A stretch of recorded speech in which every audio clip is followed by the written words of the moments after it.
Hello, everyone, and welcome back to Cyrus Webb Presents. I'm your host, Cyrus Webb. So glad you guys could join us once again. For those tuning in on Facebook, LinkedIn, YouTube, and on X, we're glad that you all can be with us today. Have a returning guest I'm excited about speaking with. The last time we were on with her, she was celebrating the second anniversary of her museum. We're going to talk to her more about that. About to go live with our friends over on Amazon Live so we can begin our segment and also let you guys know how you can get the books by our guest as well.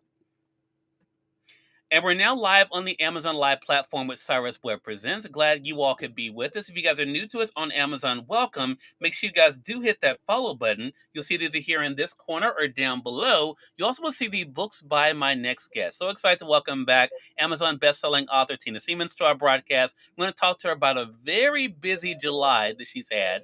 Also, the second anniversary of her museum, and also what it's been like for her to continue to share the message of her book, Post Oak. It's her third book she's been able to release. I'm actually getting ready to take it with me to Los Angeles next month. If you guys are not staying connected with Tina, we'll remind you how to do that.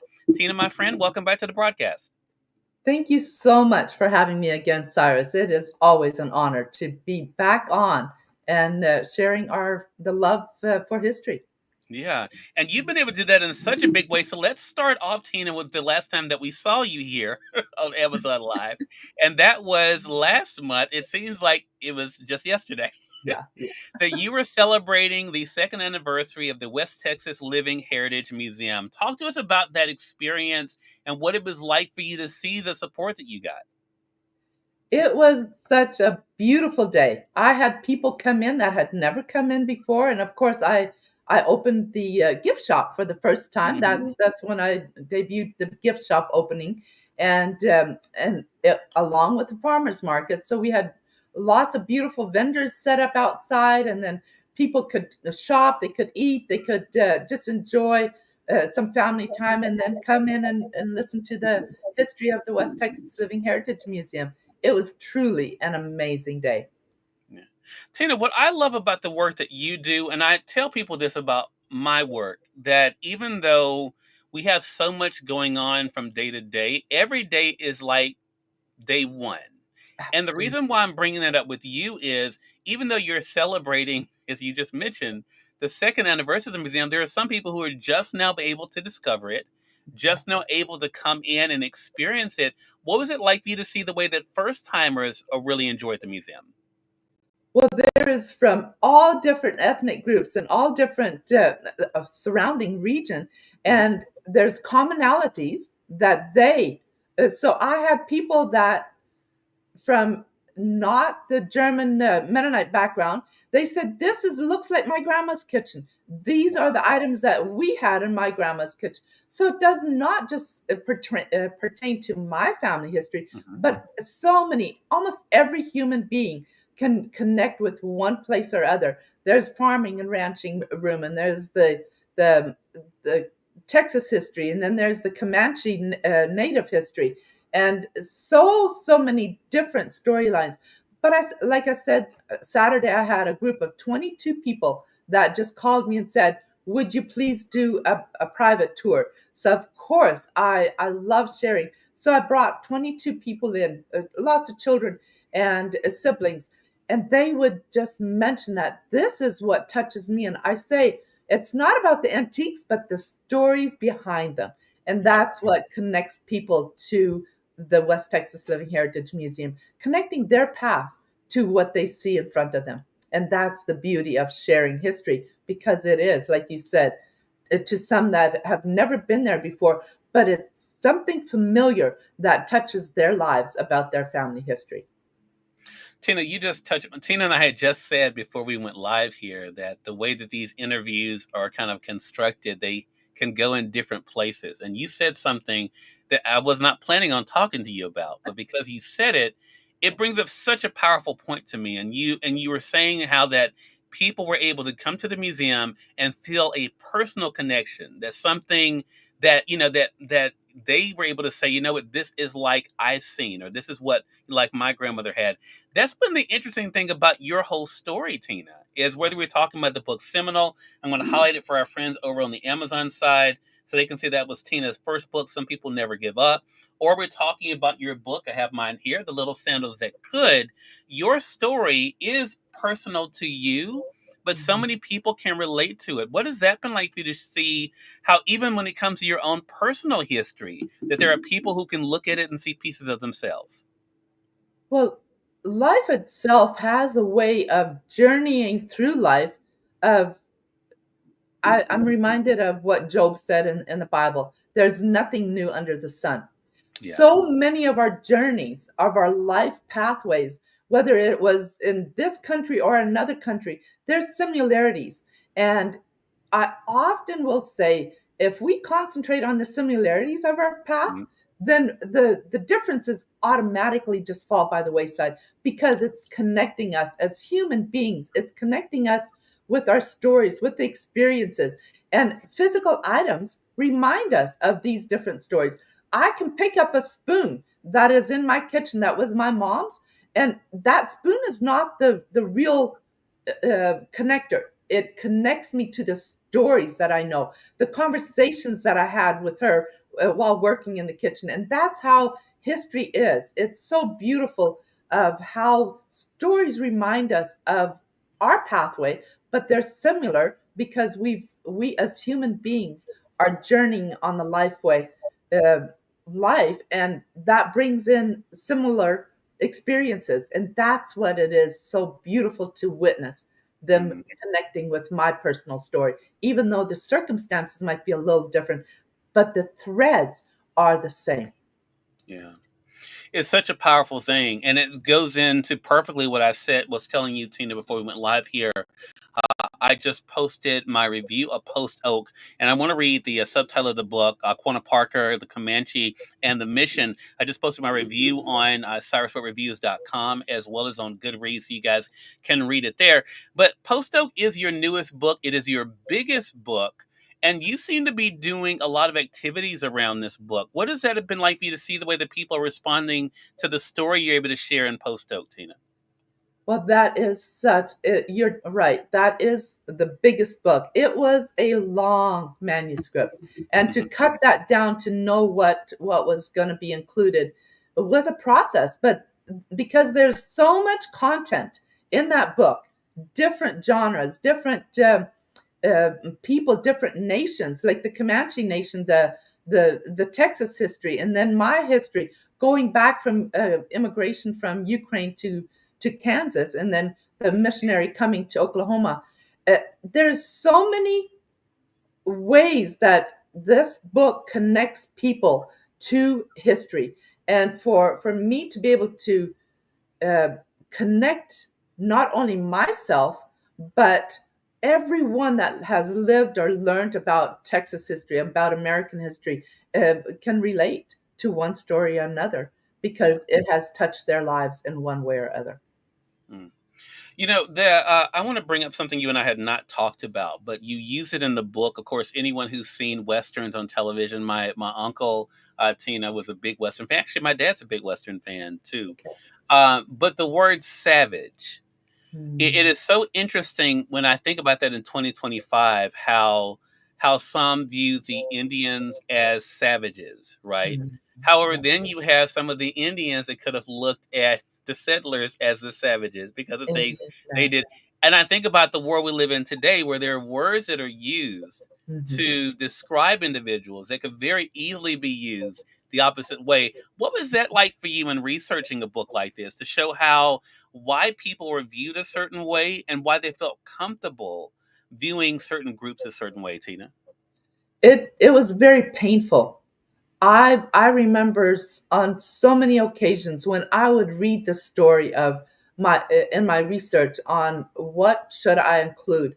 I Hmm. wanted it to be a true history, the Hmm. way it was, not the way people want it to be written, but the way it was actually that happened. Because there is historical books and articles that you can read that this was what happened. And then I had the great great grandchildren of Chief Quanah Parker experience this personally. And so for me to include, not in any way of belittling or or labeling somebody, but to tell history the way it was. And Yeah. when I will talk to people about this book, I will say it is some gruesome stories, not just from one side, but it was all around. Mhm. History, we cannot redo history, or else you and I might try to do some of that. But Mhm. history is ugly in very many aspects because they they were selfish people, uh, people that wanted to have it all their own way. People Mhm. that say your way does not matter, but what I want now, that's that. And it was from all sides that way. And Yeah. so whether they were given that the word savage or intruders, like I often will put myself in both categories. Mhm. What would it be for me to have lived on this land free, and then settlers coming in and putting up fences to where I could not chase the herd of buffaloes? That was my livelihood. It was all taken away. But then on the other side, the settlers were coming and they wanted a way of life. If my family came to the United States wanting a better way of life, and that is like everyone has a place and time in history, but how we write history, how we perceive history is the powerful opportunity that we can look through the lenses Mhm. of history and say, what can I take from this? Right. What lessons can I learn from this so that we do not repeat Mhm. that again in future generations?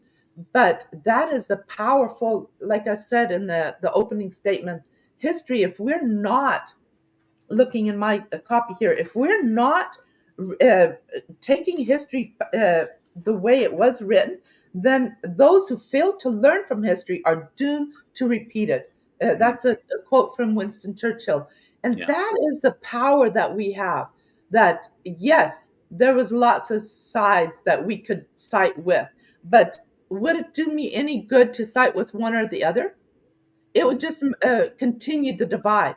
But Mhm. let's learn from these divisions. Let's learn from the stories that we read and then apply that with what Christ told us: faith, hope, and love. But the greatest of these is love. If we don't do that, if we don't look in the with the glasses into history with through love, then we are going to repeat that doom and gloom. And that is my message. Let us take that, learn from it, and then prevent the ugly and the sad and the savage part, and then apply love, and we will find unity and we'll find peace. Yeah. And I think a lot of that has to do with getting to understand each other. I think that's the other lesson I think from Post Oak, Tina, is when you don't try to get to know people, it's very easy for us to form opinions Absolutely. that may not be true for one thing, but also can have disastrous consequences for those involved. Now, one of the individuals we were able to meet in Post Oak is Rachel, and you and I have not talked much about Rachel, but I wanted to talk about it today. And I appreciate you guys being over there on Facebook, LinkedIn, YouTube. I see you guys over on Amazon. I see you guys as well. Right now, we're talking with Tina Siemens about her newest book, Post Oak. I have it highlighted for you guys on the Amazon side. You guys can get the print edition as I have, or you can be able to get the Kindle edition as well. But I want to talk about Rachel because Rachel was put in a very bad situation that was not her fault, Yeah. Tina. But we're able to see her courage and also her spirit come through. What was it like for you to think about how she responded to situations that she was in, and how did that inspire you? Well, just like her, just like myself, like yourself, everyone has an opportunity that comes presents itself, and it may not be what you would prefer or what you would decide to have, but Mhm. because of circumstantial happenings around you, you are put in a place where you have to decide: will I allow this to bitter me? Will I be like a turtle just crawling into a shell and Mhm. sitting there waiting to be a target, or will I do something about it? Will I step above the circumstances and take the higher road, Mhm. make the best of what is presented to myself. And so for Rachel, she was kidnapped, just along with Cynthia Ann, and some five others. I mean, five in total that day in May of 1936. But she, I mean, 1836. She chose to be strong, and she fought to the point of bloodiness, Mhm. physical fight, to survive in the circumstance that she was put in. Right. And we have never been able been put into a physical fight like that, like she did. But for her to survive, that's what she had to do, and she gained respect Mhm. by the elders, by her saying, "Oh, she must have an extra amount of courage or a spirit," the way the natives would show talk about somebody being really courageous. Mhm. And so she gained respect from being very strong headed and saying, if I want to survive in this situation, I've got to stand up and do what I believe in, because her hope was to be reunited with family.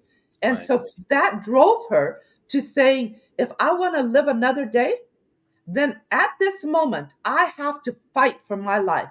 And Mhm. so we, from that, I can identify, not to that extent, but to come to a new country, I had to say those lessons, that first year in public school, not knowing the language, was a hard position to be at, not being able to identify with the circumstances around me. But for me to survive, I had to make the choice that I was going to live the very best and do the very best that I could. And at the end, it was rewarded with ice cream that helped me getting ice cream cone at the public school end of the public school day. But for me to stand up and know that this is right, this is who I am, I have a right just like you do, just like every human being in the world does. Yeah. And sometimes it takes a lot of courage to stand up, even if it means to fight for what you believe in. But in the end, it will gain you respect, just like it did Rachel. Yeah, it's such a great point. And for those who have not read Tina's story growing up, I'm going to highlight it for you guys. The Little Sandals That Could. You can get the print edition or the Kindle edition of it. And she talks about in this book about the challenges she went through at school and being looked at as different, the way she talked, the way she dressed. And honestly and sadly, Tina, not much has changed today. We have people who do the exact same thing today, and it goes to the point of the Churchill quote that you referenced, because I think it's like as advanced as we become, some things we just seem to keep going backwards.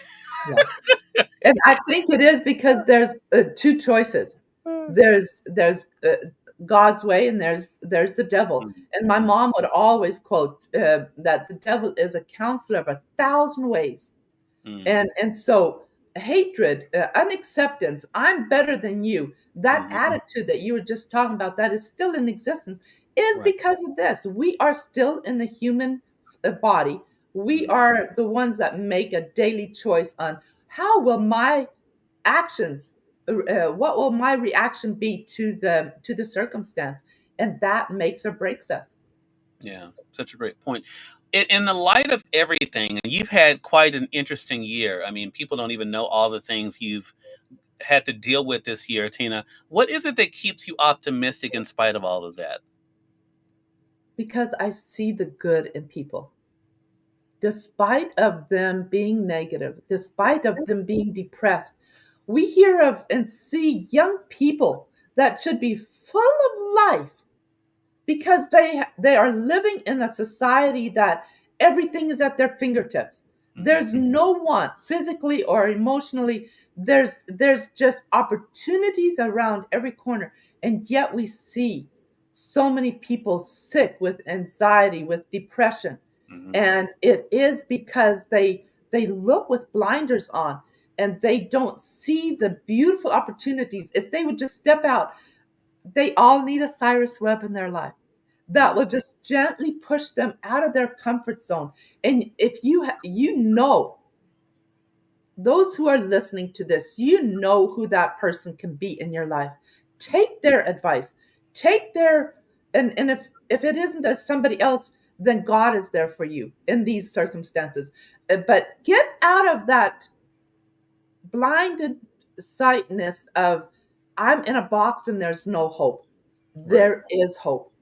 And if you grab onto that lifesaver that is out there, it's right beside you. Just grab onto that and get yourself out of the rut or the circumstance that you feel stuck in, and just change one thing today toward a brighter tomorrow. And then you will already gain that hope that will take you to the next step. And do one step at a time, and you will achieve things, even though they're difficult or hard to do. Mm. My mom is watching. Hey, mom, how you doing? Um, Good to be able to I see. love Mrs. good, good, Webb. good to be able to see you.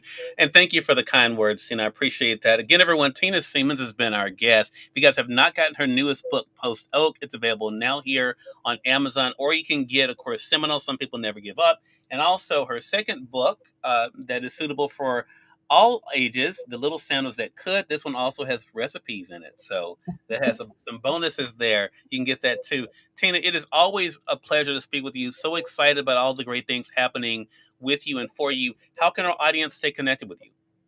I would love to hear from you. You can email me at seminothebook.com or visit the website of the museum. It's the West Texas Living Heritage Museum. And I can't wait to get in touch with you. All right, Tina, thank you so much for stopping by. Looking forward to our next chat together. Thank you for having me. Always a Glad. pleasure. Thank you. And we thank your audience for tuning in to another great segment of Cyrus Webb Presents. Until next time, you all make it a great one. We'll talk to you soon. Take care.